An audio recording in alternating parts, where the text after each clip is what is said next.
Hey guys, welcome back to the Life of Cortez podcast. And today we're going to be talking about the Ultimate Bench Press Guide, which is releasing on May the 1st. So keep your calendars updated and make sure you pencil that in because this is going to be your 1-2 stop on how to actually bench press.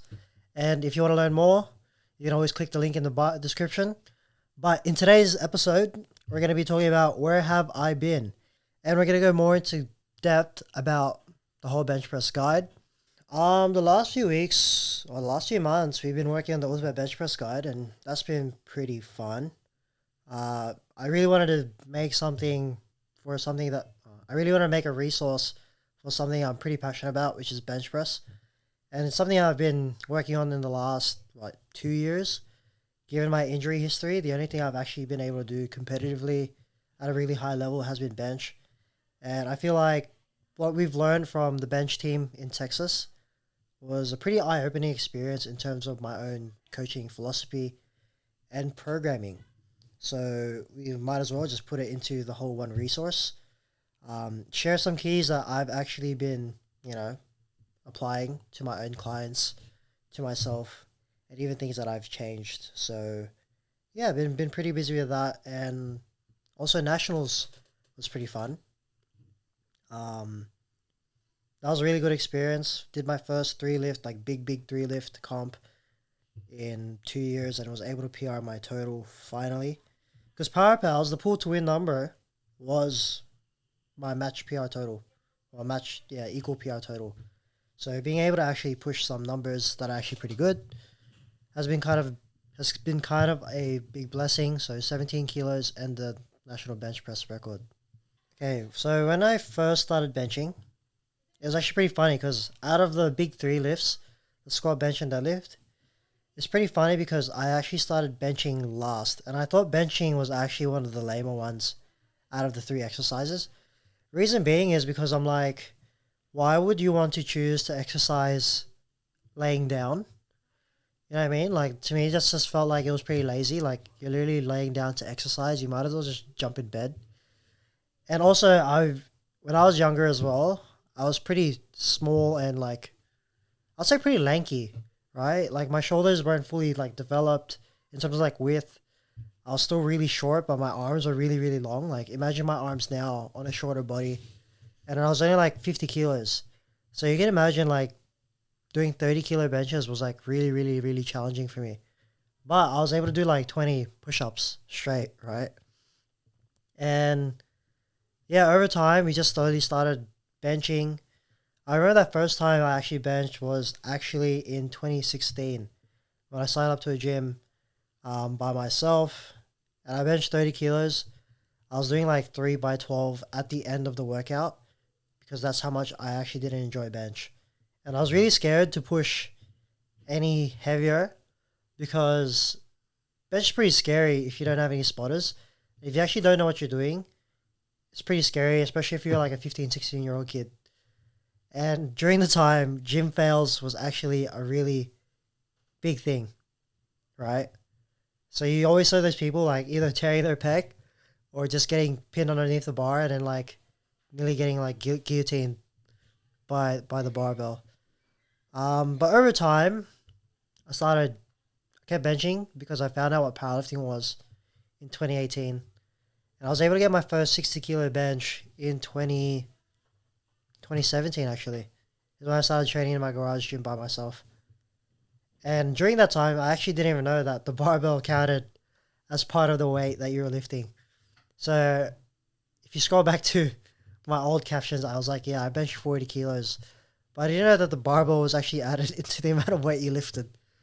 So, yeah, that was pretty funny for me. Bench press milestones. Where do I even start? I think in 2016, like I mentioned to you before, 2017, hit my first 60 kilo bench press. And then after that, hit my first 100 kilo bench press in 2018. Then my next big plate bench press would be 2020 during COVID lockdown. I bulked up to 88 kilos. I was been hovering around that 125 to 132 range pretty frequently. But I was also getting pretty bashed up and injuring my pec. But I hit it in my mate's basement It's so odd. Like he had a combo rack in his basement, and we hit 140 kilos there. I was wearing a full yellow suit, and at the time, that was actually a very very impressive bench for someone of my weight class and my age. I was only 19 at the time at 80 kilos. And in my opinion, Australia was really like lacking in the bench press department. I feel like a lot of the techniques were just a bit odd.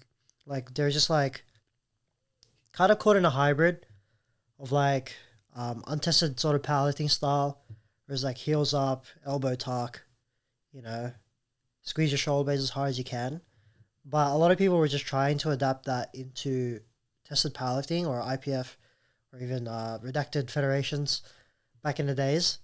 And I feel like that just bled into a combination of just like the C bridge sort of bench where all the arching and the setup comes from the lower back. And I feel like it was also looked down upon to do anything more than 2 to 3 times a week bench. When we see now, we see people like fully maximizing their limit on bench by doing, 3, 4, 5, even 6 times a week bench and doing frequencies of, singles pretty much every day or something along those lines to actually facilitate progress. So since then, I think Australia's become a pretty big bench press nation. But besides the point, that was my first 140 kilo bench. And my first 160 was in my mate's garage, actually. This was also during lockdown. This was in 2021 lockdown, though. We hit it in his garage. Everything was rusty. I had to bring my own bench and my own plates. But it was a really fun experience. And we were listening to like an Angus Bradley podcast while I hit it. And then since then, kind of stalled in 2022, I would say, around that 160 range. Hit 165 at that junior state championships in 2022 at Hunter. And hit 170 just shortly after. But then I kind of stalled for a year and wasn't able to hit 170 again until maybe like Commonwealth Championships was the first time I hit 170. And then 2 months after that, I joined with a new coach, hit 180 kilos, and then I realized pretty good at this bench press thing. So that was pretty nice. But yeah, those are my main milestones. And after hit 180, I would say I've stalled quite a few times. However, I mean, the progress between 170 to 180, 180 to 190 hasn't always been linear because probably to my own fault, dropping my body weight, chopping and changing. Yeah, from like between 90 kilos and 80 kilos. That's my fault. But eventually I hit 190 in June of 2024 after coming back from Texas, which blew my mind. Because we were doing like really obscure high rep stuff, which ended up paying dividends. But that's my bench press history. That's why I'm qualified to talk about this topic. Because I've actually started from like 30 kilos and I have receipts of myself being like not good at benching. And I always thought in my head, I'm the worst bencher ever. But over time, you just get better. You develop your technique. You develop your skill. And in my opinion, I'm not even that gifted. There's some people who have like really short arms. They're like, you could just look at them and they're like, damn, they're well built to bench. But in my opinion, I'm not that well built to bench. But I can still push a lot. So, yeah, pretty cool stuff. What made me realize I was pretty good at bench press coaching was my capacity to get from people from that 120 to 140 kilo mark pretty quickly, right? I kind of have a formula in my head of sort of the rep indicators you sort of need to hit in order to hit a 3-plate bench. And I think that once you hit 3-plate bench, in my opinion, like majority of males in weight classes should be able to hit a 140 kilo bench. Even in the lighter weight classes, you'd be surprised. And a lot of people are quick to blame on like range of motion and they're like arm length, limb length, their bar path. But unlike squat and deadlift, there's things that you can actively do, especially as a lighter weight lifter, that you can sort of modify in order for you to actually bench press more weight. And for the heavier weight classes, in my opinion, your biggest like your biggest buff to yourself is your capacity to put on more size, and use your body to actually push the bar. Meanwhile, lighter weight classes, they tend to be a little bit more technical, relative to their shoulder width and their height. The barbell is like very, very short. Like you can go max width, you don't have to touch that much. So I feel like it balances out across. It's more so just different programming and technique strategies. But I've also prided myself in being able to get to a lot of athletes to 160. Top of my head, Josh is a pretty good example. His bench press was like at 125, 130. And then within a span of like a year, we managed to get him to like 180 kilos just before he left for Europe. Probably because one, he increased his body weight, but two, we also figured out like a technical system of making his bench press days show up reliably for all of his days. And in my own bench press methodology or programming style, I've very much favor reliability of just being able to show up at a specific time every single block. Whether it be the end of the block or you have indicators that show when bench press is going to show up. And if you can make that as consistent as possible and as reliable as possible, I find bench programming very, very easy because the interference between deadlift and squat isn't as great as just bench press by itself. Squat and deadlift interference, they kind of bleed into each other and you just have to have a look for that and analyze the trends. Meanwhile, bench is just bench. So, yeah, there's a few milestones. Sissy hitting like close to 195 or 192, I believe, on bench press is also a really big milestone for my own clients. And not to mention, like Socko recently hit a 125 kilo bench press, which has been pretty cool.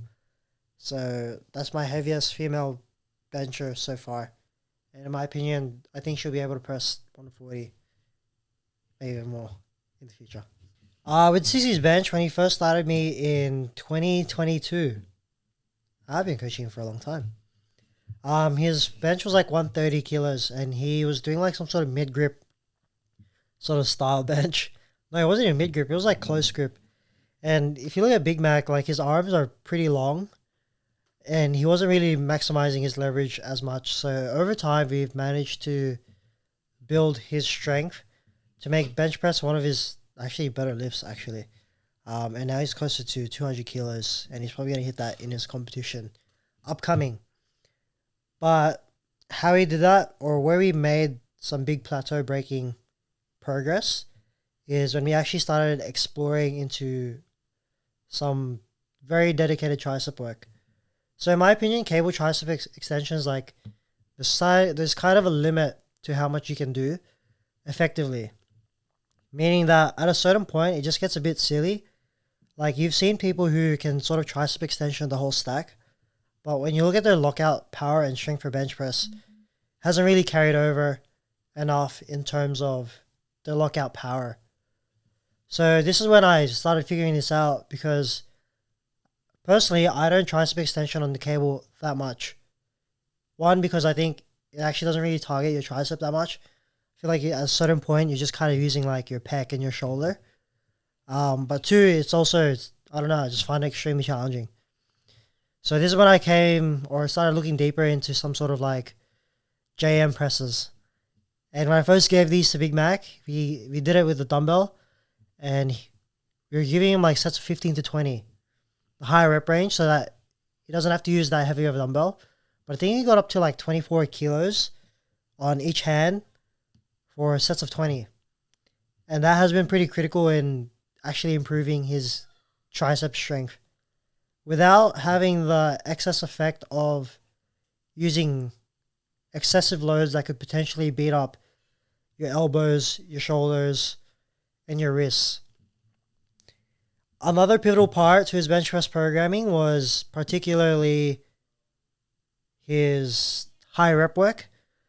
So I'm also of the opinion that just because you have longer ranges of motion than the most person or the next person, that you shouldn't really be exploring into high rep ranges. I think that's all pretty dose dependent, depending on how you program them. I also think that having the higher rep ranges means that they can use less absolute intensity, So I think we were doing like sets of 8 to 10 at loads that are below 120 for like 2 to 3 blocks. And as a result, you get like kind of a work capacity buff, and you're able to chew out through quite a bit of volume, which will actually produce a muscle stimulus. And two, you just build more tricep and pushing power. And it's actually what's required to progress your bench press without the risk of having to load anything like really heavy. That would be like 150 to 160 plus, 3 to 4 times a week. So that's why I enjoy the high rep ranges for even people who are not as leveraged. And yeah, we were able to progress pretty frequently. We found a system and peaking strategy that allowed him to just kind of have a consistent bench press week 4 end of the block, every block. So that's how we basically got to it. We also used quite a few ramping strategies as well. Ramping set strategies, meaning he did like a 1x3, 1x1, and then we'd usually we transition that into a 2x2 with the permutations of being 1x2, 1x2 at RP6 and then RP7. And then across the block, it would be like RP6, RP8 in the same week. And yeah, that's how you progress Big Max bench. And Socko, in my opinion, she's always been technically good. That's probably because her previous coach taught her how to bench press pretty well. But I think the main thing that I changed within her program is she's able to handle bench intensity pretty well. I think that's just partly due to just range of motion, and two, she's just pretty good at benching. But basically her structure is laid out where she benches 3 times a week, and she only trains 3 times a week. So there's every single session she pretty much benches. And in each one of those sessions, she does some sort of single at above the load of 110. And that kind of primes her for that middle day, which is her primary day. And that's how it's set up, right? So basically each day she does a single. And I guess it's pretty easy to manipulate her peaking strategy of how, because she does singles on every single one of those days. So I know that she needs a specific level of intensity on each one of those days to make that middle day, her primary day, show up the most. And that for her, this is how she benched 120 in that block. On the 3rd day of benching, which is her tertiary day, she benched 110 kilos. On the first day of her benching, which is her secondary day, she benched somewhere around 115 kilos. And then on the second day of benching, which is her primary day, she was benching 115 kilos. So they kind of just build upon each other, but it all starts from the back end of the week from the previous week, and then it just slowly builds up. So manipulating that was pretty easy. I think for her, getting some rep PRs has been pretty pivotal.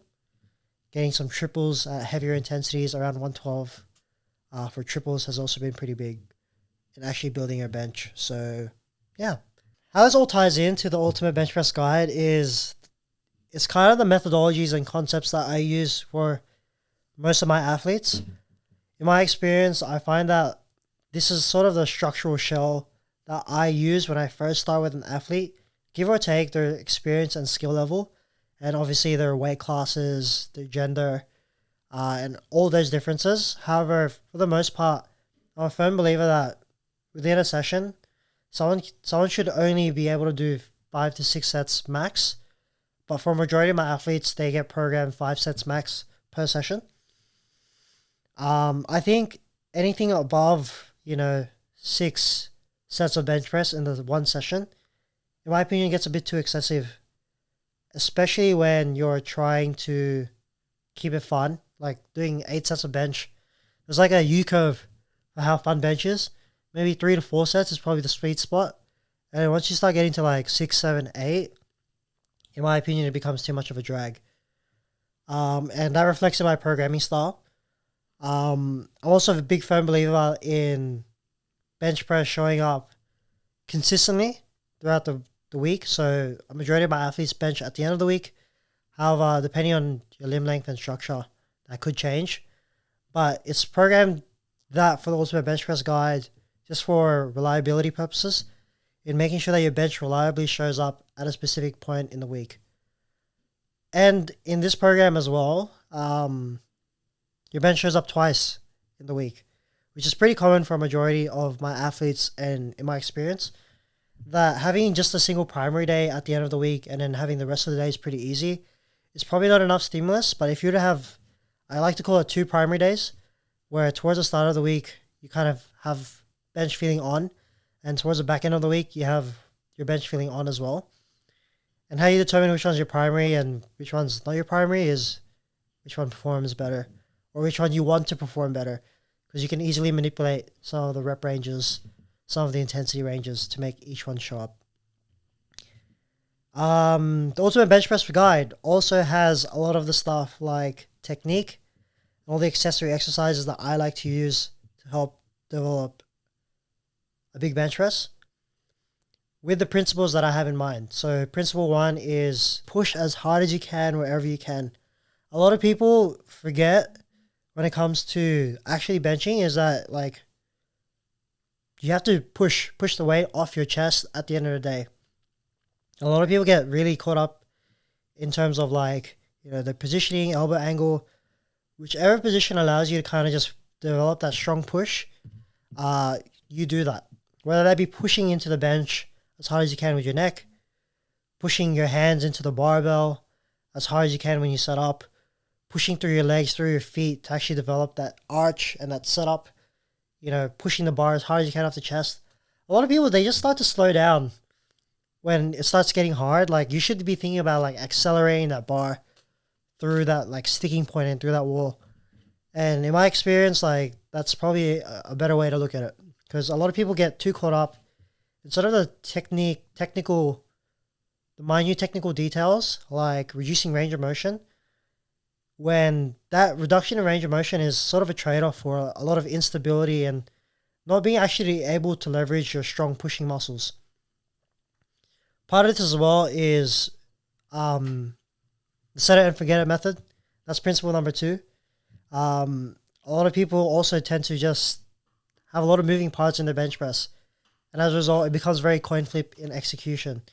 And you see it on game day when people just have little brain lapses or have little technical details that they forget about as soon as they're in a competition scenario. The set it and forget it method makes your bench press as simple as possible by trying to treat it just like a chest press. Meaning that like in a chest press, you're basically in a fixed position and you're just pushing the handles as hard as you can. That's how I like to think of teaching and coaching my bench press for myself and my athletes as well. And with these accessories exercises that I've included, these are, again, also targeted in a way to just bias a bit more extension and getting your ribs up and hopefully creating a very stable position by actually developing the ranges of motion and the muscle groups like your upper back, your arms, your shoulders, and your chest, most importantly. So I think there's more than one ways to kind of skin a cat and get results for your bench press. A lot of coaches tend to bias particular things. I tend to bias particular things too. That just comes down to your style of coaching and your programming. But what sets this program apart is I've seen quite a bit of succession, especially for people who are within that middle range. Like they have a sort of idea to how to bench, but they just really struggle to progress it to the next level. And I've actually ran this program, or a very similar style of this program, with one of my clients, Anthony, who's basically just put on 10 kilos to his bench press in 10 weeks, or 2 blocks, I should say. So it's a very similar style to what I've ran previously with other people as well. And we've seen some great succession and some great results with that as well, or with this style of programming. What sets this program apart, I think it's pretty applicable for everybody. And depending on who you are, I still think this is a great place to start. No matter how you're built, what your gender is, what your weight class is, what your skill level is. Yes, you can definitely do this bench program if you do not have experience in powerlifting. With our 11-part technique guide that you have access to when you purchase this program, it'll give you the ins and outs of what you need to get started on how to bench press. Whether that be the whole setup, the whole descent, or even how to push the weight. It even covers all of the accessory exercises that you'll also need to just develop those positions. So a lot of people start to say, oh, what if I can't arch that much? Well, if you do these exercises properly and you execute them properly, you'll be put in a position where you can actually develop these positional skills that you need for the program. And if you're in doubt of anything, then you can always message me with ongoing feedback in our WhatsApp community. So yeah, you can basically start this if you are a noob, if you're experienced, doesn't matter. There's an option between 3 and 4 day frequencies because depending on how much you want to commit to training, let's say you don't currently have a powerlifting program, but you just want to do a big bench. Maybe you want to do 3 days of training or you want to do 4 days of training. But I think 3 to 4 days is probably the sweet spot for a majority of people. I think as you get more advanced, maybe you can look into dropping it down to less frequency or even more frequency depending on how much volume you actually need to progress.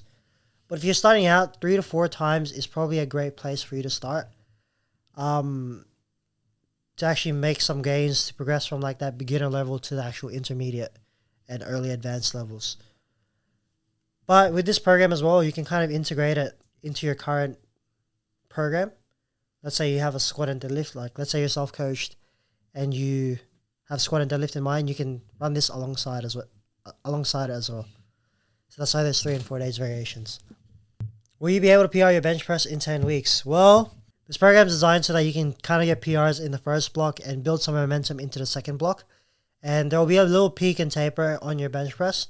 Obviously, peaking and tapering bench press can be a bit finicky, and some people actually benefit from no taper.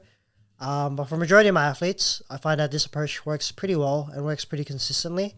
So yeah, there's a good chance that with the technique that I provided for you to use, asking me questions and following the program to a T, you probably will get a PR. One of the benefits to this guide is you don't just get the program and I just let you run and you do it by yourself. I think one of the big benefits is having access to me and being able to send videos into the community WhatsApp group so that you can all learn from each other. I think that will also make sure that everyone stays accountable with their own training as well. But it'd be really helpful to apply these things into your own training. So at IPF Worlds in 2024, Austin, Texas, it was pretty close competition and I was nominated 4th, I believe. And that was with a nomination of 167 or 172 kilos. I think it's because I didn't have that great of a meet, which is why my nomination was really low. But traveling to Texas, it was pretty fun. Like the training leading into this competition was a little bit rough because I thought that bench wasn't going to go that well. And my coach Dave also thought it wasn't going to go that well because there was a point where I was just hitting some really heavy and hard singles around 160. I'm like, bro, this feels like death. Like I feel like I'm so weak. I think it was because I was cutting at the time as well. And yeah, I just didn't really feel strong for the entire time. But when I landed on the day, things changed pretty differently. So I opened up at 162.5 kilos. And this was also on the new Alico pad as well. So we have no previous experience on it for months, but I did try it on my taper session for 160 kilos earlier on in the week, and I thought I was going to get stapled because I was like, bro, what's this? And me and my coach and everyone looked at each other like, oh, what's going on? But they all gaslit me into thinking that I moved really well. But deep down inside, I'm like, oh, that was a bit rough for 160. But we still trusted the plan. Bench 162 as my opener. That moved pretty well. So that was very convincing. And then on my second attempt, I benched 172 kilos, which was a 10 kilo jump. And then that also moved really well. And then we just had to do a wait and see sort of thing. And because I opened really light compared to my competition, like we're going to load whatever it took to actually put me onto the podium. But it was kind of a very risky situation that if I didn't hit, I would have not podiumed at all. I would have actually came like 5th place.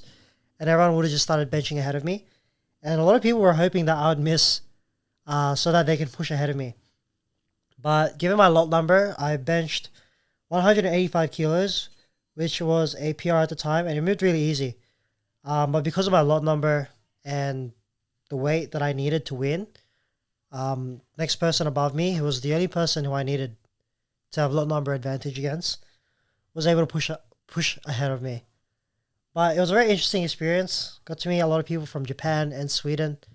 Was able to talk hours and nights for a long time just about bench pressing, being able to see what elite caliber athletes are like, especially those who are just dedicated to the one skill of benching. Seeing their dedication towards it, they bench every day. They train all the time. They make sure they cross their T's and dot their I's. Was a very eye-opening experience. Okay, so Perth Cup was a very interesting competition. One, because I had to cut quite a bit of weight to my own fault, probably because I wasn't prepared enough.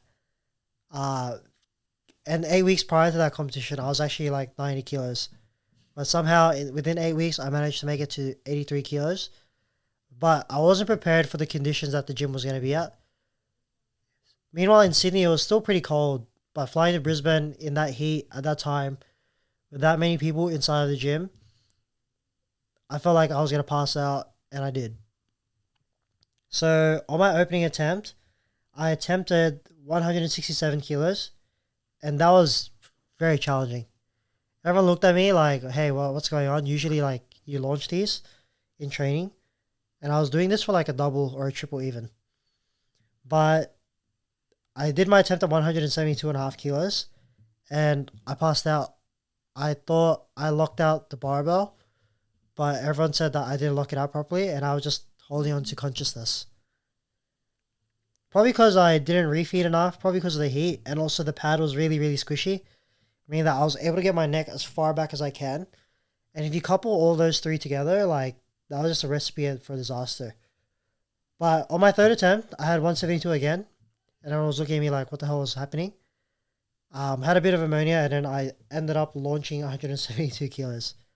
So that was probably one of my bigger fails in the last few years on bench press, other than that 2023 States competition. But yeah. But leading on to my nationals bench press record, you'll see that on my opening attempt, I couldn't really determine whether the referee was saying replace or start, but I'd rather just replace the bar in case that she was wrong or I was wrong. Yeah, and I almost ended up nearly timing out, and in my opinion, I kind of did, but they let me in, they let me through, thankfully. So I secured my opening attempt at 167.5 kilos, and it didn't move that great. But on my second attempt, we loaded up 175 kilos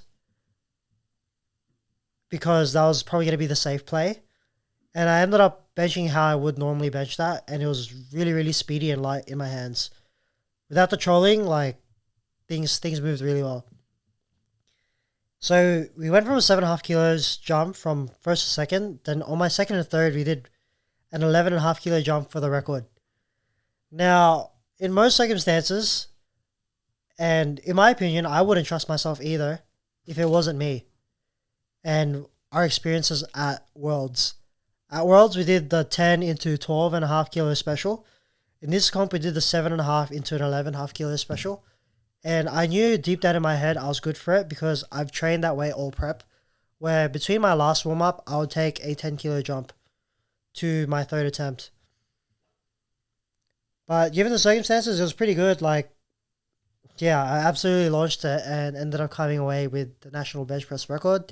And thankfully, no one in the A flight was able to touch my record. But my plans are for the next year is to hopefully blow that out of the water. So, yeah, I felt like I left a few kilos there. Leg drive is underrated. I still think a lot of people don't know how to do it properly, and they aren't pushing as hard as they can wherever they can. Principle one. Tucking your elbows is not a bad strategy. if it works for you. If it allows you to push really hard and make sure that the bar is balanced and you're stable to push, then it's not a bad idea. But there are some better ways to produce force if it's applicable to you. It depends, I guess. Breaking the bar is overrated. It's a really weird way to kind of tension your lats, and probably not the way that I teach how to use your hand pressure. With your hand pressure, I tend to, rather than thinking about like bending the bar like this to actually activate your lats, I think of doing the pretty much the opposite, of bending it the other way, if that makes sense. Not even bending it, but more so just slightly rotating your hands in and wedging it into that crevice of your palm. How I used to frame it before is like the Illuminati hands. So if I was a beginner, if I was someone teaching a beginner how to bench press, I'd tell them to make the Illuminati sign. You know, these ones from like the Jay-Z, Kanye West era. You make the Illuminati hands, and then you turn your head. You just grab where they would be for the bench, and from this position, you just cup the bar. But overrated, in summation. Big chest, underrated. Yeah, even though it might be stupid for deadlift and squat, people don't bring their ribs up high enough, or they tend to breathe in the wrong places. Like a lot of people tend to belly breath. Um, but yeah, I think any cues, I don't know. It's kind of a whatever cue, but any cues that allows you to just set up a bit tighter, I'm all for it, I guess. Shoulders back and down, overrated. I think to some degree there is an element of retraction and depression that you need, but a lot of people tend to hyperfixate on that sometimes, and they tend to neglect that at the end of the day, the muscles that you need to push need to be leveraged properly, and you actually need to feel the muscles that are responsible for pushing. I don't know anyone who actually benches with their back. Pretty stupid. Brace your core.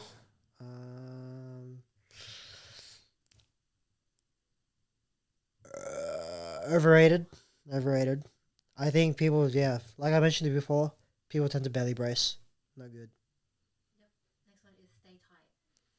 Overrated. I think staying loose for a majority of setup is the way to go. You gotta get loose to get tight. You know, if you're already tight, how can you get tighter? You know? That's like, yeah, wringing out a wet towel in the shower, like it's gonna keep getting wet. That's like cranking an arch that's already cranked. How are you gonna get more? You know what I mean?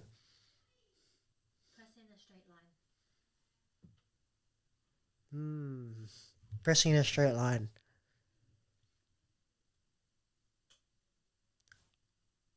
Overrated.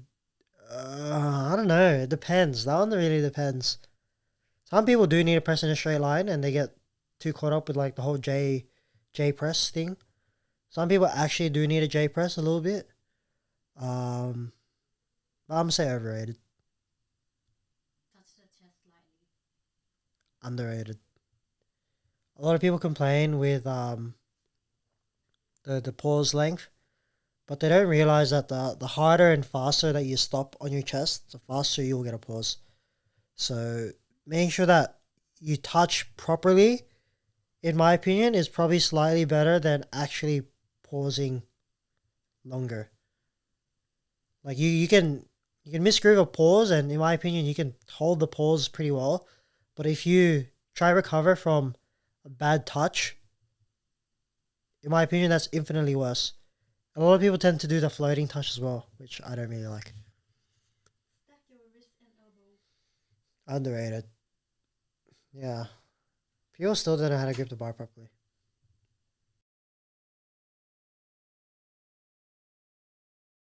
Yeah? Rowing the bar down? Overrated. That's a little more of an equipped thing, right? Because you have to actually row to get the bar to touch your chest. But I don't really think about rowing the bar to my chest. I like to think of leading with the elbows. underrated. That's going to help preserve your scapular positioning and just the way that you think of the press. Well, this concludes it. That's everything about bench press for me. And like I mentioned to you before, I will be releasing the Ultimate Bench Press Guide.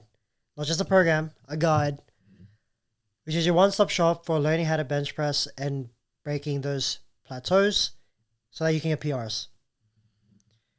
It's been really fun in the last few months working on this program, and I'm really excited for it to launch and help a majority of people. You can get it for $89.99, and again, it includes an 11-part bench press series that you'll have access to. You will have a 10-week program that you will complete and hopefully break some plateaus and PRs.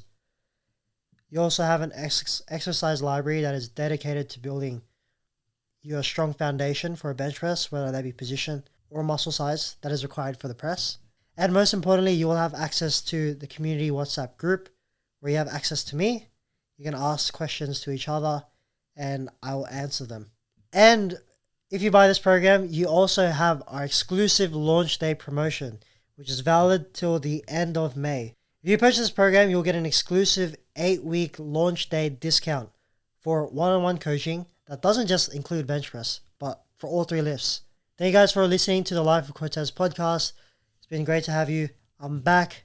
Hopefully release more episodes consistently. And thank you guys.